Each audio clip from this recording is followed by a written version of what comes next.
The Damaged Goods Podcast. Indeed. Yeah, man. Actually, this spot, Little Dom's in Los Feliz? Yeah. Yeah, they got some decent sandwiches there. I'll go for that. Yeah, man. Every time, bro, like, I went to Little Dom's and there was fucking glass in my soup. What? Yeah, bro. And then, like, it took 10 minutes for the manager to come over, and then they were like, we'll give you some free soup. And I'm like, I ain't come here for fucking free soup. I'm letting you know that there was glass, and, like, it's not even about a free meal. I can buy my own bowl of fucking soup. And, like, so what? You taking off the bowl of soup with glass in it? Thanks. That's real fucking big of you. So I stopped fucking with them. Yeah, now you got me kind of weary about that. Fuck, man. There's not a lot of Italian spots out here that I would probably even go to, but you just knocked one off my list. There's one called Angelini's that's supposed to be good. I ain't been there yet. It's on oh my god, this girl's ass. There's one called Angelini's that is on I want to say it's on Beverly. That's supposed to be good, bro. Yeah, I fuck with John and Vinny's is all right on Fairfax, and then I don't know. It's just like, depending on what coast you're on, there's certain cuisines that just aren't gonna be as good as if you were elsewhere. Yeah, you're in Boston, so you got all the that's where the Italians. That's the first place they stopped was on the East Coast. Oh yeah, fuck shit, man. One of the last times I got called a racial epithet, it was we were fighting in the streets, and another Irish kid called me Italian, which I'm not, and I got very angry, not because I have anything against Italians, it was weird in the heat of the moment type shit. It's funny, I get mad when people think I'm Jewish. It's the same fucking deal. It's like the Roman nose. Yeah, they were like, it's like when you're Italian, you want to be called Italian. When you're Irish, you want to be fucking Irish. Like, yeah, you just don't want to be confused with shit. Yeah. And so you're Irish. Half Irish, half Polish. My grandparents are like off the boat Polish. That's why I got that crazy ass last name. Well, that's the fucking, and that's what you get too. It's the Catholic immigrants fucking each other. So yeah. You'll get Italian Poles, Italian Irish, Irish Polish, because they're all Catholic. Yeah, man. A whole bunch of guilt buried up in there. That the voice you're hearing besides mine here on Damaged Goods is author and radio host Jude Angelini, Rude Jude. It's good to be here. Yeah, man. We got you up here. This gentleman wrote an incredible book, Hyena. He hosts the All Out show on Shade 45, but he's got this new book out, Hummingbird, which is why we're up here talking about it and shit, man. And the book's fucking great. I'm holding it in my hand right now, waiting on the vinyl, man. I can't wait for the vinyl. Yeah, the vinyl should be there soon. It's fucking, we sold it. We got your money, and it should be there soon enough. I thought I was wondering, like, because anyone that knows you listen to records and vinyl, and I hate using the phrase branding or your brand or whatever, but that's kind of a word you got to use sometimes. But whose idea was it to do the audio on a piece of vinyl? It was theirs. Oh, really? It was Rare Birds, yeah. Really? I honestly thought that you was gonna say it was yours. No, it seemed like a fucking. It's not that I'm against that at all either. It's just it seemed like a fucking headache, which. I'm not wrong, because here we are 6 months since the thing came out, and the vinyl still isn't there. The problem with vinyl is it's just become so popular right now that all these pressing plants and stuff is super backed up. It took us a while to knock out the Audible deal, and Audible was super cool about allowing us to use the audio for the vinyl, but it just took a while to do. And by the time all that shit got done, here you are waiting in December for it. But look, if it's easy, I'd have done it. Yeah, I'm right there with you. I love the idea of a record. I'm excited for it, man. So Hyena only came out with like 2 years ago, right? Yeah, 2014, like it came out. 2014. All right, so with Hummingbird, I was wondering, like, during the process of writing it, what was the longest kind of gap you had between actually working on it? Like, any writer's block, any long period of time where you were just struggling to push shit through for the new book? Oh, no, not at all, man. After Hyena Hyena came from like a blog I was doing. I was writing this blog, and it was just, it was lists, and then I started telling stories, and then people were liking it, and then I was going through a breakup, and I mentioned it, and people were like, "Shut up! I don't want to hear about that." And I was like, "Fuck you! I'll write about what I want to write about." And it made me think. I was like, "Yo, these cats don't appreciate free shit." So I took everything down. I put it in a book form. And it took me a few years to write Hyena, and it was like more bragging. Well, no, I wouldn't say bragging, but like more like crazy sex stories, wild drug stories, kind of growing up, doing the wild shit we did growing up. And those were they just came to me, like some of the favorite stories were stories that like I'd been telling for the last 20 years, and that like when I accidentally ate the fucking miscarriage, that story's as old as time. It's 22 years old to me. You know what I mean? Yeah. And I was like, once I got done writing that book and selling that book, selling's hard than a motherfucker, bro. Selling's really hard. And I was like, I don't want to ever write another book. I'm done. And then I had this crazy week where it was like, I had got back on. The Hyena was been out. I jumped on this fucking crazy ketamine bender. Like friends of mine started like kind of ODing on drugs that they got through me. And I was having really weird sexual fucking shit. And I was like, I need to be writing. And I basically just started. I wrote as it happened. That book was written as it happened. So there was really no writer's block whatsoever because I was doing crazy shit damn near every day. And then the days that I wasn't doing crazy shit, I started thinking about like I would just think about growing up, and I would write stories about growing up back in Michigan. A lot of that book is kind of a response to what we're seeing in the media today. It's not. I don't say it, but it's like I wanted the point of view of the flyover states, of the Rust Belt. This whole idea of white privilege that's being like fucking perpetuated by rich white people and rich minorities, because let's be real, those are the guys that get to control media. Those are the guys that went to fucking college. To think that my white experience is the same as some guy on NBC's or fucking CNN's experience is fucking ridiculous because we both have the same color skin. Yeah. And I just wanted to tell this story and my experience isn't that different than the next kid. The kid grew up next to me, in government housing without a fucking father around, with a mom on drugs and shit like that. You know what I mean? Like, so I felt like we were underrepresented. And so I told stories about that. I told stories that had to do with bullying, which I think is bullshit. I think it's like you need to boss up and don't get punked on. And I wrote stories about where I got bullied, went out like a bitch, felt like a bitch, stuck up for myself. Because that is the human experience. So I didn't have there was no real writer's block off of that. There was no real writer's block. I always had something come to me. I didn't always know what way I was gonna go with the book though, and that came to me on ketamine.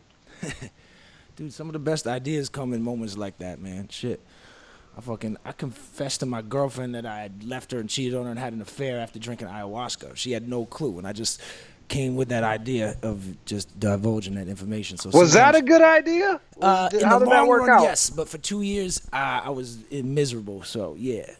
Are you guys together or what? Now we are after like 2.5 years. I worked real hard to get that back, but good for you, bro. Yeah, man. I was a different man, but that's neither here nor there. I don't cheat. I just break up, like I'm jealous of you for that. I can't do that good. No, dude, man, like all that did, like that, that first book was about getting through a breakup, and she, we broke up and got back together so many times that there was just so much scar tissue that sometimes you think like, damn man, would I have been better off just running off, tricking, fucking some weird broad, and then fucking having it be like, just going, like having it not affect the relationship. Nah. Like, I don't know. You actually, you made me think of something in the chapter in Hummingbird when you're talking about going to see your grandmother when she's on a deathbed. She said, cause she apologized to you, and you said sometimes people apologize. We apologize for ourselves and not for the other person. And it's kind of like when I did that shit, telling my ex that, like, hey, I did all this, it wasn't for her. Like, she actually was probably better off never knowing that. But the guilt was killing me after this ayahuasca experience. Like, I would have jumped out a window if I didn't. So, like, sometimes we do that shit more for us than the other person. And it's like, fuck, maybe I should have shut my mouth. I mean, in a lot of ways, you were double selfish. Yeah, like, definitely. One, you cheated, and then two, you're like, this is too much for me to handle. Let me dump this on your fucking lap. Oh, dude, I was the worst part. It took me a long time to fucking forgive myself, and I'm still not there. Well, that's, man, like, self-forgiveness is really important, man. Like, it's self-acceptance, self-forgiveness, at least you're fucking facing it, Yeah, that's the scariest part. I like challenges like that, even though it freaks me the fuck out. I kind of like being scared, I don't know, it works for me and shit, man. And I mean, anyone who hasn't read either of your books, it's you talk about all these people in your life, right? Good experiences, bad experiences. You reveal a lot of serious shit. And I know you don't strike me as a dude in your writing that holds any regrets. You really stick to your art and just say what you think needs to be said. But when you read it, it's some heavy shit. And I was high the other night reading one of the chapters, and I was just wondering, in either in Hummingbird or in Hyena, was there any particular person, and you ain't got to name them, or any part of a story about somebody that you ever thought, man, maybe I should have left that out, maybe did I hurt him a little too much revealing this, or do you feel like 100% like, nah, fuck it, these stories need to be told? There's neither one of my exes speak to me. Because of the first book. Because of the first book, and that hurts. I think the first book was written about a breakup with a woman named Julie, and she just doesn't speak to me because I don't know, she just doesn't speak to me. My other ex, I've only had two. I put her name in the book, and I told her it was going to happen, and then she got mad and fucking, she doesn't speak to me either. Shit. I don't feel bad about that. I told them what was going to happen, and I wrote that in the book. It's like, you tell people what you're going to do, and then they don't believe you until you do it, and then it's a fucking problem. My father and I have had some rough spots because and I'm not going to say it here on the air, but like if you do get the book, it's it's some shit that's really damning of my father. But I didn't write it just for the sake of writing it. I didn't write it for shock value. I wrote it because it affected me. I wrote the fucked up shit that was going on in my family to show people that fucked up was my normal, as is for many people. Sometimes what people view as fucked up is our normal, and we don't know anything else. We don't have anything else to compare it to. And my dad was upset with me about it, and we just hashed it out last week, man. We finally, I'm like, look, bro, there was a ton of more fucked up shit I could have wrote about you, but that didn't affect me. You know what I mean? That was between you and other family members. I'm not here to bury you. I'm here to fucking to show people what shaped me. I mean, that's like, I agree with that, because people love to criticize when people put certain personal shit out of that level, that it's for shock value, just to get attention, to make sales. But if you had to go through it, it's almost a way of processing it for yourself. If anything, if someone else inflicted that upon you, at least you deserve it to at least be able to talk about it. So I had and it's not even I don't even want to come off like the victim, like inflicted it on me. Like, it's just like it happened, whatever. That's how I was shaped. That was life. That was just life. Fucking exactly. And I think most of us can relate to that. It's Hyena got picked up by Wahlberg, another Bostonian, and My aunt dated him back in the day. that's fucking awesome. Yeah, it's crazy. So, fucking Mark Wahlberg picked it up, and in the pilot episode features me and my dad. We have this conversation when I'm like 15, and he's telling me about the birds and the bees, and basically his version of the birds and the bees has to do with like it ends with him eating my mom's ass. Like he's talking about how he used to eat my mom's asshole. It's kind of fucking, they're broken up now, and we're like driving to her house in this busted up Chevette, and he's talking about eating my mom's ass. And I remember, I got pushback from HBO, like, damn, like, why are you putting that in there? Like, I'm trying to be shocking.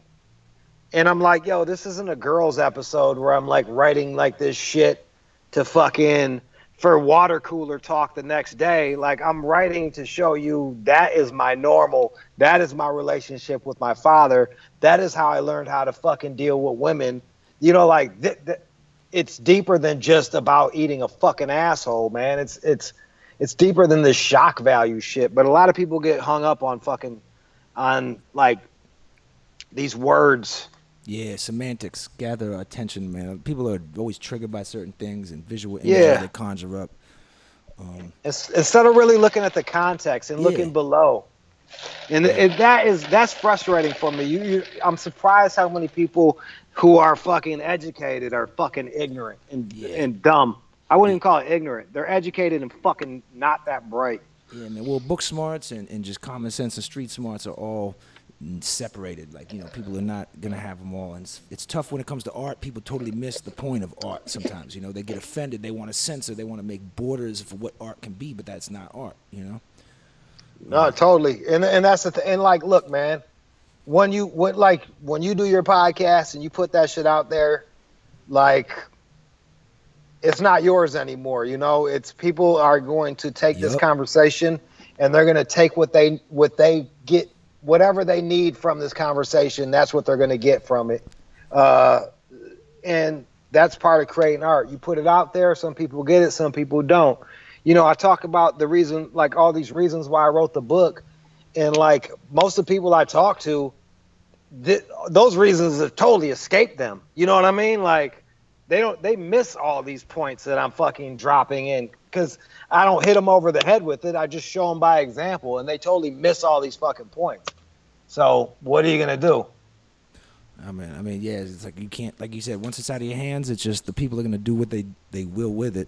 And then you just gotta not stress about it and shit. There was like one of your chapters was Tainted. It's the one where you and I don't want to give away too much of the book, but you do something that I've done that a lot of guys have probably done is you jerk off to an ex, and I do it. I've done it. It's the worst. You would never feel good afterwards. But when you wrote it, did it kind of like help you maybe not want to jerk off to her no more? I was so embarrassed by doing that I was just embarrassed, man. I was embarrassed that I did it. I felt very stupid. I felt foolish. I felt weak. Oh. Man, it hurts you even worse. It hurts you worse. Like, and the thing is like, I got, she was the last person that was my girlfriend. So, and like, she's clearly moved on. She's moved on. She's happy. She's with someone else. And here I am, like, fucking, I think I was ecstasy hungover after fucking some awful webcam girl. And, like, I think fucking Scarface was on in the other room, and I decided I'm going to fucking take my power back and jerk off to her, and it's not going to hurt. And it did. It fucking punched me in my... And then I ended up fucking some other chick, and, like, it's, you can hit the back of the pussy, but, like, it's not going to bring happiness to you, man. Like, yeah, dude, once the semen's out the dick, dude, those fucking feelings of guilt and shame and shit just shower you. It's fucking awful. And here's the other thing too. It's like, what do you miss? Do you miss her? Are you lonely? Are you codependent? What the fuck is it that you really like realistically, clearly she and I were fucking toxic in a lot of ways. We weren't able to make things work. So like, is that person that you miss so bad even good for you? Yeah. I mean, it's like, it's akin to drugs and shit. Like, it becomes such a part of you. You want it, you miss it, but it don't mean it's good for you, No, you're fucking spot on. And like, yeah, I want to say that was the last time. Maybe it wasn't. If it wasn't the last time, it was like the second to last time I did that shit. Yeah, it was like, and that was the thing. Like, I was always very attracted to her. That was one of those deals. I just was attracted to her. And the crazy shit, bro, she got better looking. Like she's become this beautiful. It's crazy. Yeah. Ugh. She's like this beautiful woman, man. I knew her in her 20s and now she's in her 30s and she's just a beautiful woman, man. I can't say nothing bad about her. Well, at least you can't do that, say nothing bad. I mean, it's tough. Like, I think maybe what goes through a dude's head when he does that is, well, I'm just going to sexualize her. I don't even like her. I'm just going to imagine jerking off to her. Like, I've done that when I can't think of anything else. And you find a couple old pictures and you're like, nah, fuck this bitch. She ain't shit. But then right after it, you're all fucking sad. And yeah. Because there you are, alone with the fucking cum on your thumb, thinking about fucking, it's day disgusting. dark in your fucking house. Yeah. Dude, what's crazy, man? You seem to like jerk off in what seems like a lot of like nice garments, like good clothes that you actually wear, like shirts and pajama bottoms. You don't like. I just use free T-shirts I know I'm never gonna wear and shit like that. You don't mind fucking up your clothes? Oh, no. I wear very cheap underwear. I wear Fruit of the Loom tighty whities, and I wipe up with that. And then when they get too disgusting, like stained, I just throw them out. Yo, are the tighty whities, they don't feel constrictive? Look, man. I talk about it in my in Hyena going over the tighty whities. I was like always like a boxer dude. Like that was like that hip hop shit from the 90s. Yeah. So it was like, you sag your pants with some boxers. But when I got hemorrhoid, I had to get my ass cut because of hemorrhoids, and then I had to fucking walk around with a goddamn maxi pad in my ass for fucking month and a half. Like, you just can't do that. Like, literally, I was like, I'll wear my boxers. I went to go see my homeboy. I'm crossing the street. There's some little kids playing. He's kind of in the barrio or some shit. In the fucking a bloody goddamn maxi pad falls out my ass next to these kids, and I'm trying to kick it across the street. It's stuck to the ground because of the sticky shit. It was embarrassing. So I was like, all right, man, tighty whities it is. And then after a month of that, you just get used to it. It's better for stashing drugs, though. It stays right up in there. Yeah, they got the pocket. They got that dick pocket. You can just throw it in there, and you're good to go. I won't let a chick eat my ass because of that. Like, I feel fucked up. Sucks. You have to miss out on that. I'm like, I'm a monster. Don't touch me. Fucking sucks, dude. It adds to the allure, the mystique more, man. I guess. Yo, let me ask you this question. This is maybe more personal for me than more of my listeners, anything. What's the difference between 2CB and 2CE? I think 2CE is they're both, what are they? What's the name? 2CB a bunch, but I don't think that's the same thing as the one you prefer. 2CE fucks you up worse. Yeah, one of them's like pure MDMA or some shit, right? It's more of the body buzz. This one is like the body buzz with hallucinations. Oh. And you can see sound and shit. Yeah.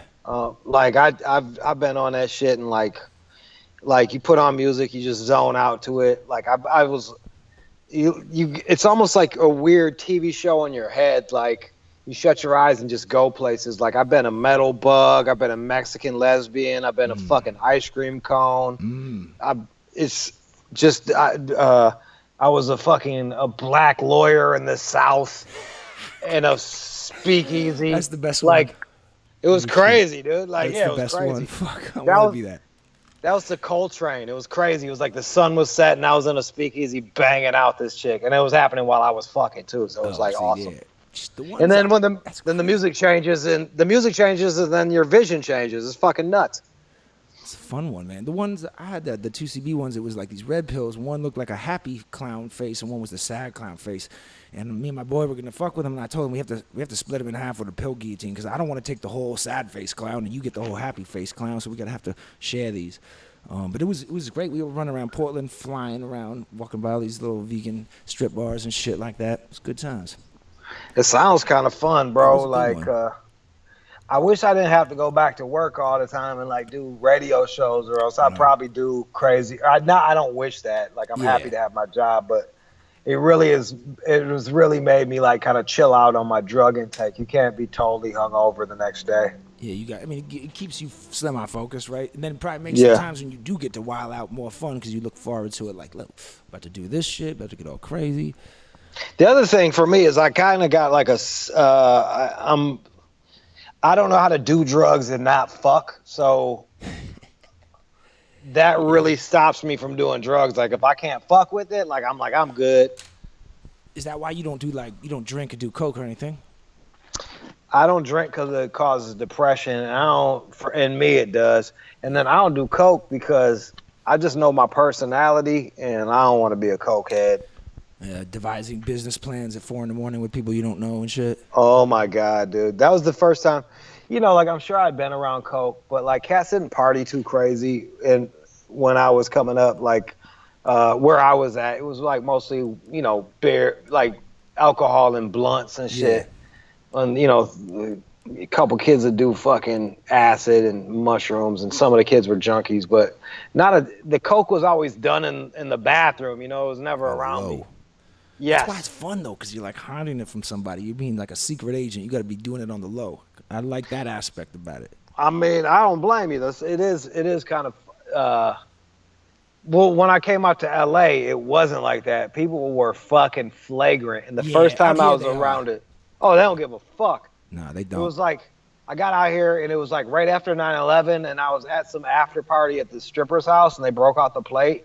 And hearing strippers talk about 9/11, never on coke, I was like, I'm never doing this drug ever. Oh shit, that's a fucking. I do like security at a strip club out here, and just hearing them talk about anything really was enough. So imagine them all yacked up talking about 9/11 conspiracies would make my mind blow around. Oh my God, dude, you're like, all right, man, I never want to sound this annoying and dumb at the same time. I'm good. Fuck that. When did you realize that drinking made you depressed? Because I know you drank when you was younger and shit. When was it like, yo, this shit is not my thing? I think it was like 9 years ago. I'd go on like little year too long benders of alcohol. I was here's the crazy thing, like these Hyena and Hummingbird are super drug heavy, but in my 20s when I was trying to get on, I didn't do a ton of drugs. I just would drink Red Bull and fuck. Like I was Red Bull, no liquor? Nothing, bro. Like I was so concerned about being successful that I didn't want anything to get in my way. And I didn't really start using drugs until I got the job at Sirius. Like, really? Yeah, man. I was relatively straight-laced, man. Like it was around me. It wasn't like I was a fucking square. I was around that shit all the time, but I was so afraid of being a loser, man, that I didn't want nothing to get in my fucking way because they thought I was a loser. I left Michigan with people thinking I was going to be a loser. In high school, I was thought we were like the white trash kids. I was the white trash wigger. I was the poor kid. I was I went to a good high school, so they thought poorly of me. Yeah. And I just wanted to prove them wrong. So I didn't do nothing, bro. None of that shit. It's like the chapter in Hummingbird, Come Clean, about when you went back home for the reunion or something.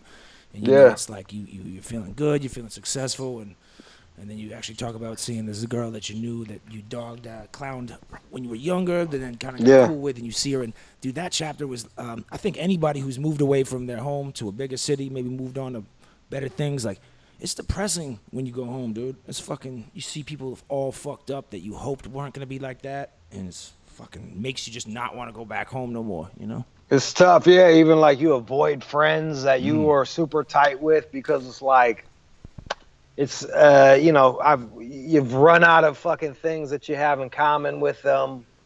There's still love there, but like, it's almost like the thinking is there's you know, there's some of my homies have like a weird victim mentality.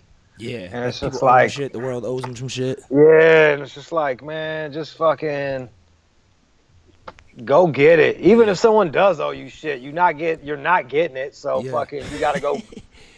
Yeah, man. I mean, I think especially in smaller towns or smaller cities, that mentality persists. And if you do move to a spot like New York or LA, you realize nobody gives a fuck if you had it rough or tough. Like, nobody cares. Even if they had it rough or they had it privileged, nobody gives a fuck. And whatever you want, you're gonna really have to work for it. No one's gonna, give you sympathy and ever give you a little leg up Oh or no, no, not at all. If anything, it's like, if it's anything, it works against you even more. It's what people don't understand is like jobs and work and all of that stuff. It's all based on relationships, and it's usually the relationships of the people already in power.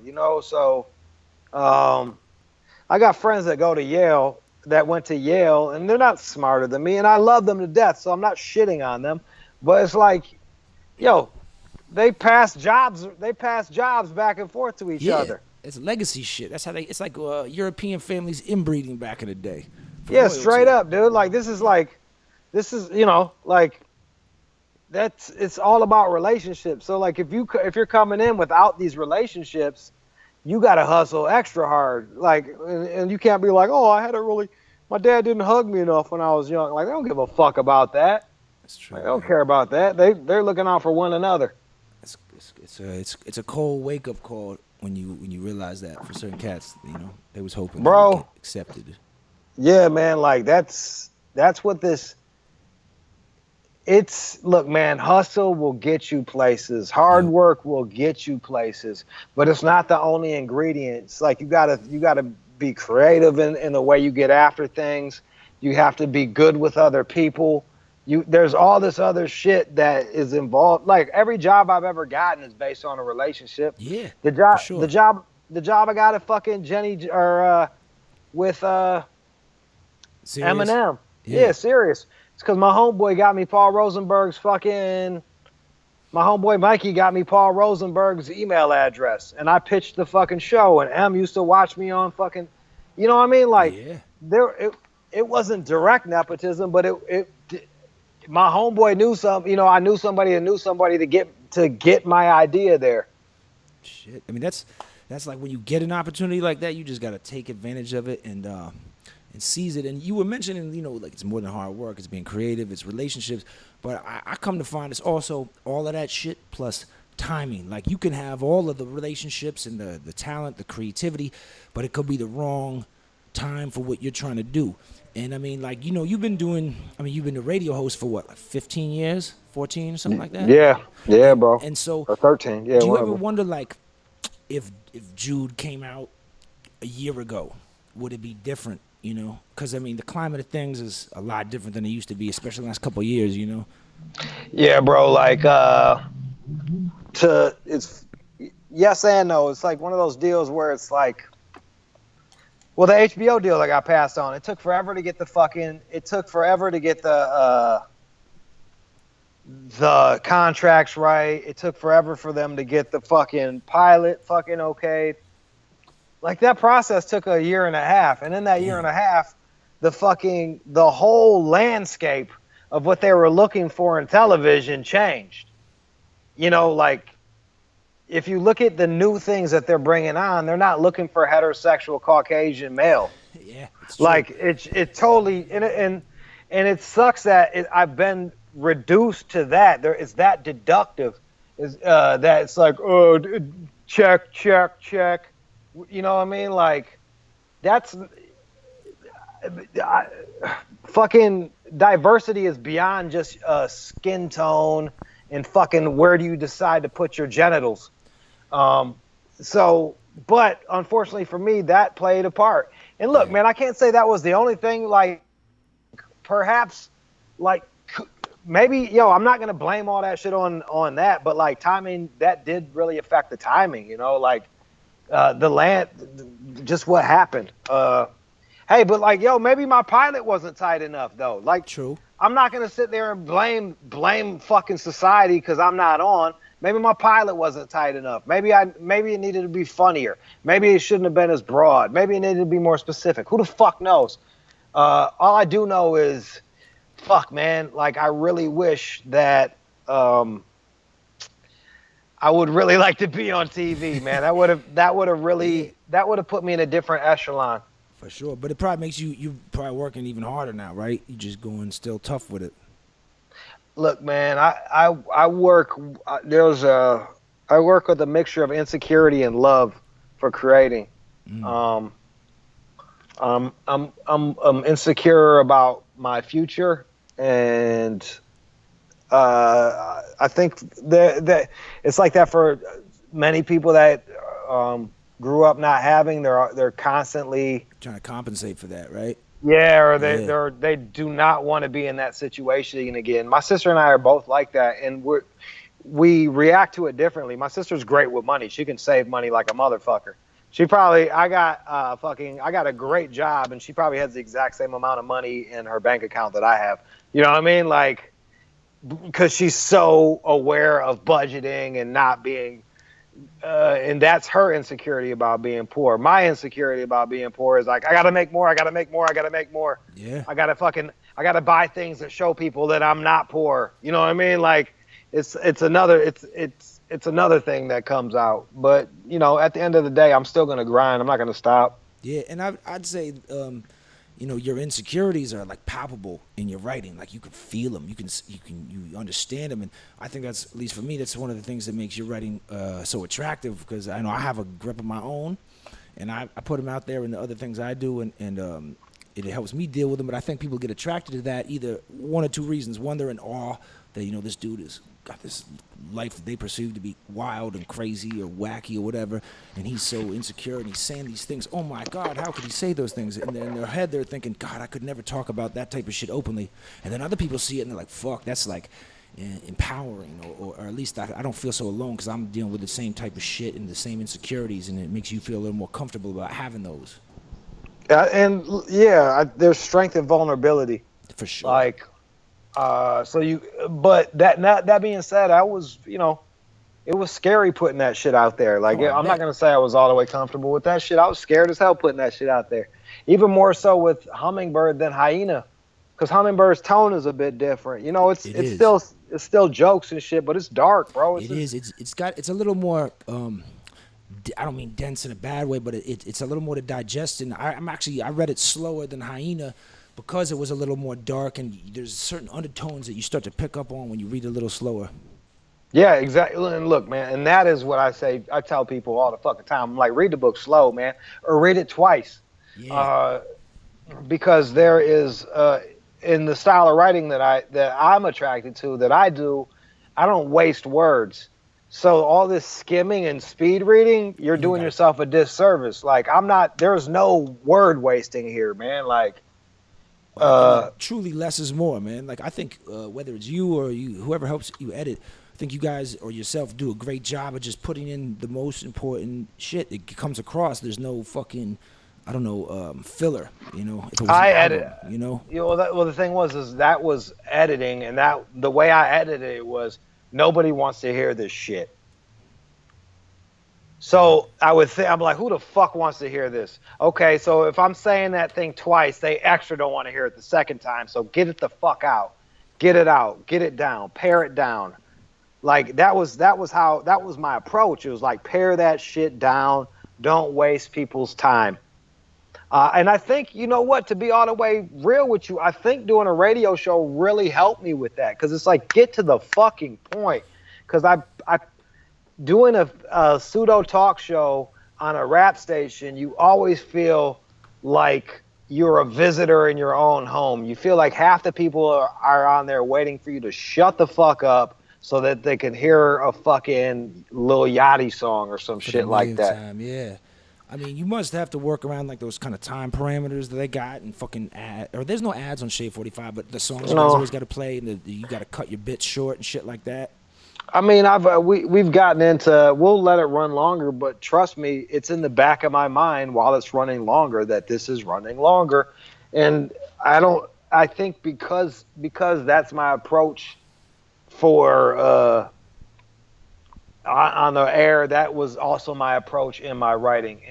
And there is an economy of words in my writing.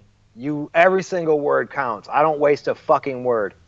And that also came from the fact that, like, look, man, I didn't go to college, and I resented people that wrote in a way that spoke over my head and wrote in a way where they were using these fancy words to prove how fucking smart they were, and they were losing me. And it was like, and especially if it's a very simple concept and they use these fucking fancy words to explain a simple concept, I really resented them.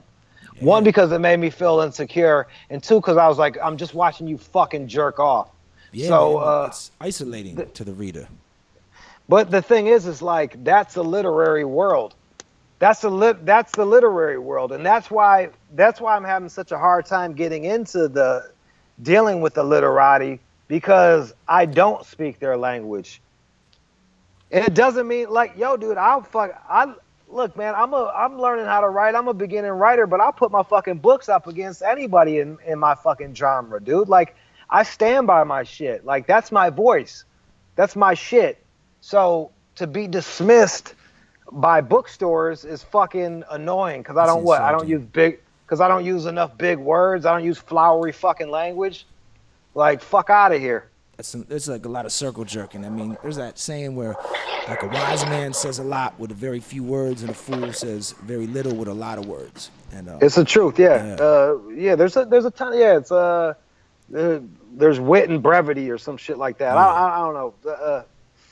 But so like, I don't know where I was going with it, but like that's where I got my that's how I got my writing style. I'm glad it is dense, and it is like the shit's, I read it on tape. It's 3.5 hours long, but like, man, that is a fucking, for me, it's a 3.5 hour long ass whooping. It is like I'm punching you with fucking words, and either you're laughing or you're fucking crying or you're feeling disgusted or you hate me in that moment or you fucking relate to me in that moment. But that's all good because you're invoking emotion. That's the art right there. That's why it's beautiful. Thank you. And I think that's what art is, man. Art is supposed to make you feel a certain way. Yeah. Make you... I don't read a ton of nonfiction. I like to read fiction, but like well-written fiction makes you look at yourself and look at society and look at where we live and how we behave with one another. And hopefully my book does the same thing. Yeah. Jude, tell them where they can get this new book, Hummingbird. Well, you can get if you want to hear this voice doing it, you can get it on Audible or on iTunes.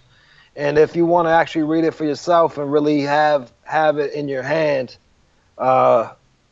which, like, that's another thing. Like, I put the book it's on Amazon. It's at Barnes and Nobles. Go order the shit. The book is small. It's like one of those old school paperbacks. So I wanted you to be able to walk around with that shit, hold it in your hands, have it be a part of you. I put it, like, every piece of that book, like, the stuff that meant a lot to me is in there, man. I picked the illustrator, I picked the cover artist, I picked the whole fucking thing. Sick cover. That's Sage Vaughn. He's a street artist that went on to fine art, and he's shown in fucking he's a beast. Museums.